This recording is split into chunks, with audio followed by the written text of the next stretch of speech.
a un sacerdote lo podés llamar padre. Bueno, es padre en un sentido espiritual, a los propios padres. Pero llamar a Dios Padre, eso es algo que en ninguna otra religión lo hubiera permitido.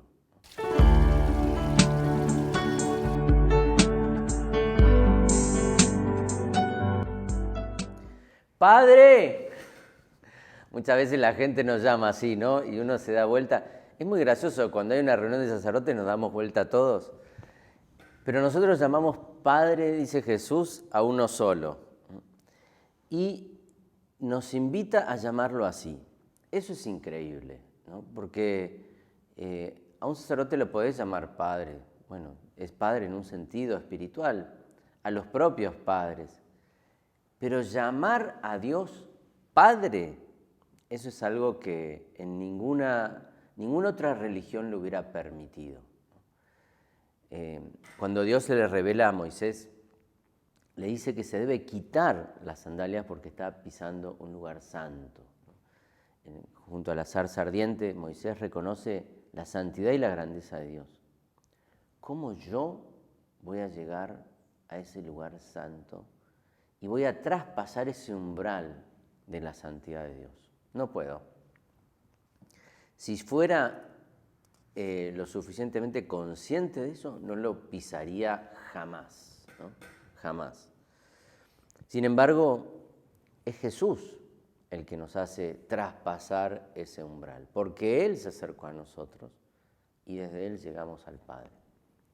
Es decir, que si no existiera Jesús, si no existiera el misterio de la Encarnación, jamás llamaríamos nosotros a Dios Padre. De hecho, ninguna religión llama a Dios Padre.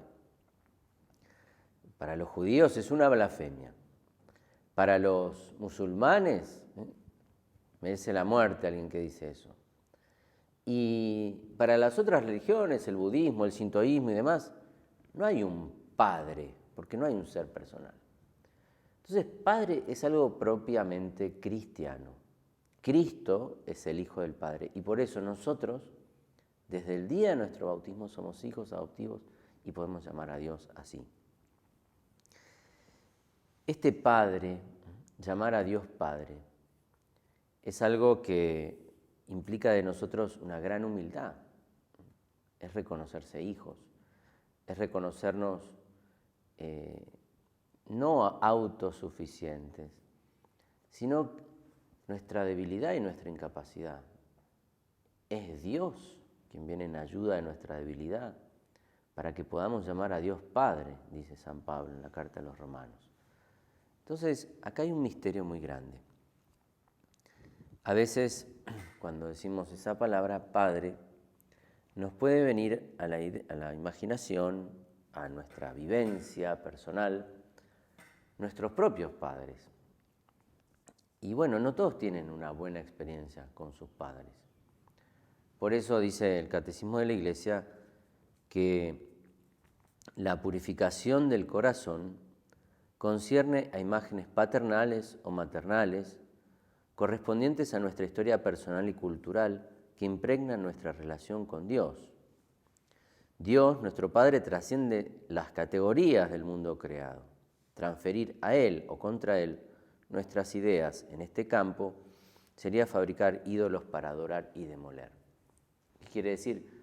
Que a veces pensamos en Dios Padre como nuestro papá, o nuestra mamá, o nuestro abuelo, o aquellas figuras paternas que están en nuestra memoria, en nuestro recuerdo, en nuestra vivencia, y que pueden ser negativas, o incluso aunque no sean negativas. Decimos Dios en un sentido totalmente diverso, de lo cual la paternidad humana es solo un signo. ¿Qué quiero decir? ¿Qué es lo primero que nosotros conocemos de Dios? Lo primero que conocemos de Dios es que nuestros padres nos aman. Ese es el misterio de Dios. Eso es lo que me enseñaron de Dios. Papá y mamá me quieren, me cuidan, me alimentan, me protegen, me defienden, etcétera, etcétera. Después me van poniendo límites a medida que voy creciendo, pero Lo primero es ese cuidado. Quien no tuvo ese cuidado antes, después, a medida que fue creciendo, bueno, va a tener una imagen muy negativa de Dios. Y encima, si le decís que Dios es padre, va a pensar en ese mamá, papá que lo abandonó, lo que fuera. Pero dice el catecismo que todos estamos sujetos a esta purificación de las imágenes. Tenemos que purificarnos. Dios es mucho más padre que nosotros, que cualquier paternidad. Y quería terminar contándoles una historia. Es una tal Santa Germana, vivió en Francia.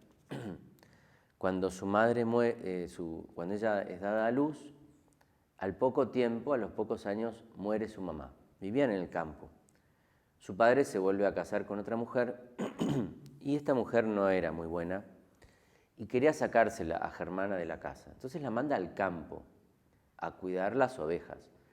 Pero no que las cuida de día y vuelve a la casa de noche. No, día y noche la manda al campo. Es decir, Germana era una niña y ella va creciendo en el campo, se alimenta por sus propios medios, cuida de las ovejas, etcétera, etcétera, etcétera. Va a llevar, el único contacto que tenía con personas era cuando iba a llevar las ovejas a la ciudad, al pueblo, para venderlas, etcétera. Bueno, una bendita de Dios esta Germana. Y un día muere y entonces la entierran en la tumba familiar. Y cuando algunos años después van a enterrar a otro en esa tumba, descubren que hay un cuerpo y que además hay un cuerpo que está incorrupto, es decir, que no se corrompió. Entonces empiezan a preguntar, ¿quién es esta que está acá abajo? ¿Quién es esta que...? Entonces llaman al sacerdote. Dicen, sí, yo la conocí, es Germana, una bendita de Dios, una niña tan buena, murió muy joven, era una adolescente, no me acuerdo, no llegaba a 20 años. Pero cuidaba de todos, ayudaba a todos, empezó a ayudar al sacerdote a hacer la catequesis, a primero tomar la comunión, todo fuera de su familia. La familia la había rechazado y abandonado. Y cuenta esta anécdota el sacerdote, que cuando ella se confesaba, decía, Padre, vengo a pedir perdón. Los sacerdotes no podemos contar los pecados, pero sí las virtudes. Y resulta que este pecado en particular de Germana era una virtud. Entonces le decía, vengo a pedir perdón, porque cuando empiezo a rezar el Padre Nuestro, no puedo decir sino Padre, y no puedo seguir adelante. Yo digo Padre, y ahí me quedo, y no puedo decir más nada. ¿Por qué? Porque su padre, su madre, las personas que la debían querer y cuidar, la abandonaron. Pero encontró al Padre, encontró a Dios. Y eso le alcanzaba. Parece la frase esa, ¿no?, que dice Jesús a Felipe. Felipe, que me ve a mí, ve al Padre. Muéstranos al Padre, que eso nos basta. Felipe, quien me ve a mí, ve al Padre. Bueno, nosotros conocemos al Padre y sabemos cómo llamarlo. Que Dios los bendiga.